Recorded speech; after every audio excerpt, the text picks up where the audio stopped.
Alright, I've got about a 13 to 14 inch cottonwood tree here and at a very shallow depth on my first cut. I ran into water. You'll notice a little cut in the video here because I actually went and felled some other trees first before coming back to brave this one.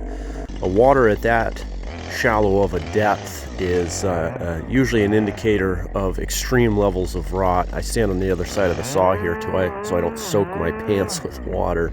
But yeah, it's usually a sure indicator of extreme levels of rot. These cottonwood have a propensity for that. I've seen them bad enough to where they're pretty much completely hollow on the inside with a very thin ring of wood around the perimeter. And when you're trying to fell a tree like that, it's very dangerous. Your face cut has almost no hinge wood to control the direction of the fall.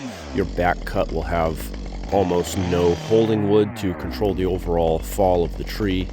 And because you're cutting through the very little structure that the tree has left, you run a very high risk of having the trunk of the tree simply collapse on you rather than falling in a controlled manner. And having a tree like this coming directly down on top of your head is not the preferred way to do this. So anyways, as you can see, we're doing all right here.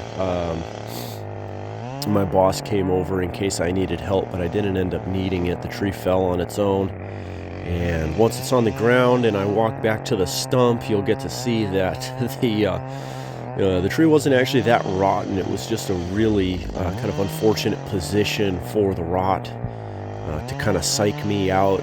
In fact, the shape and position of the rot almost makes it look like this tree possibly had two stems at one point and one overtook the other and absorbed it.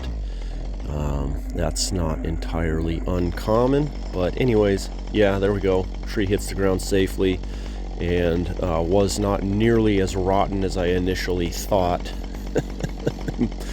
Actually a pretty sound cottonwood. I'm surprised that it was not more rotten. Yeah, anyways.